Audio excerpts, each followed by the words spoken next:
as we move on to number 3, control the controllables, and you have like a sub thing under there. Get Roquan Smith blocked. Yeah, sometimes, the scheme is what it is, and you're not supposed to necessarily block him. You're going to see here, this is, Batonio's going to pull. He's got to find Smith. And sometimes he's not where you think he's going to be. You think he's going to be to the other side of the guard or other side of the tight end. You got to eye him up. You got to skip pull. Now, same thing here. You're going to see Posick pull. Posick's got to look inside on this pin pull right there. And once again, not necessarily in the scheme, maybe not his thing. And then you can't have Sampson here, right? You got to make sure you set these guys up for success. Sampson's going to come here. Sampson's got to be blocked. Sampson's too little for that. They got to slide the protection other way so Sampson doesn't have it. Then you got if they're going to bring a big guy up the middle, you got to make sure you have somebody bigger than Hickman in here. That's not a terrible job by Hickman, not great technique, but he got ran over because the guy was bigger than him. So you got to set your guys up for success. And then obviously when you look at what Lamar Jackson does best, you got to take what they give you. So here, the corner's got to make sure that he stays outside because he has help inside. Corner gets too far inside, they leave the corner route wide open. So you got to get Smith blocked.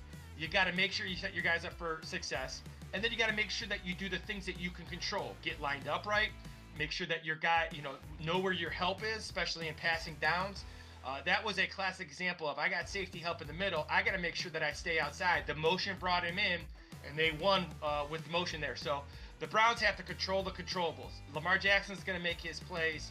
They might not run the ball, but they got to control the controllables. They got to make sure that their special teams are solid, which they have not been at all. And they got to make sure that they don't have Sampson and these guys blocking people they shouldn't.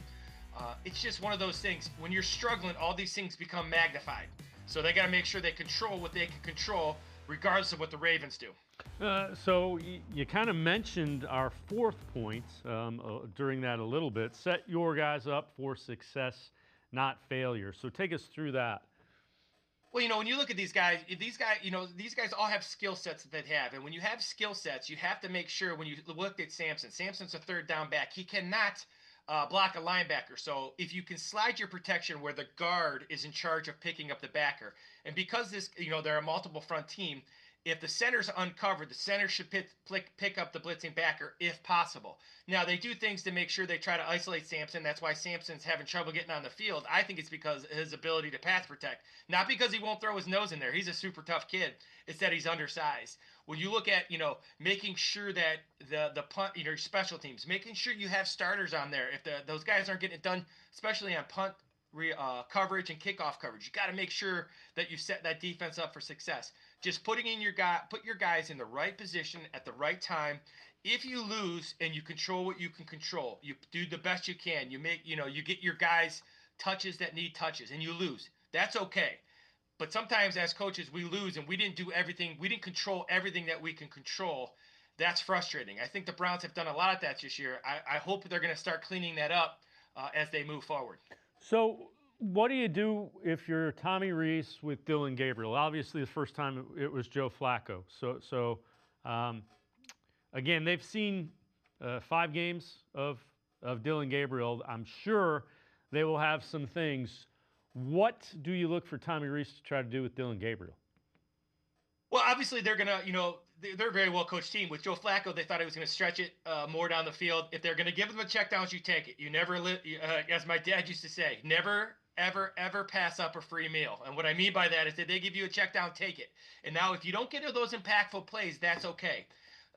Hopefully you can get that. I used to tell my quarterback, if they give you a free meal, take it underneath every time until I tell you otherwise. And maybe you start taking a little bit of pressure off Dillon Gabriel. Now, the narrative's been written on Dillon Gabriel that he can't do it and he's a bad quarterback. I disagree with that. I will agree that he has been very unimpactful. And that's what you got to start being as a quarterback. And that might be hitting a check down into Njoku, letting him run. It may be that you stretch it deep. Obviously, I think I think Tommy Rees did a nice job of changing the pocket, the launch point, taking some shots downfield. But remember, with shots downfield, interceptions can happen. So you got to protect the football, continue to run the ball. And as a quarterback, you sign up for the criticism you're getting.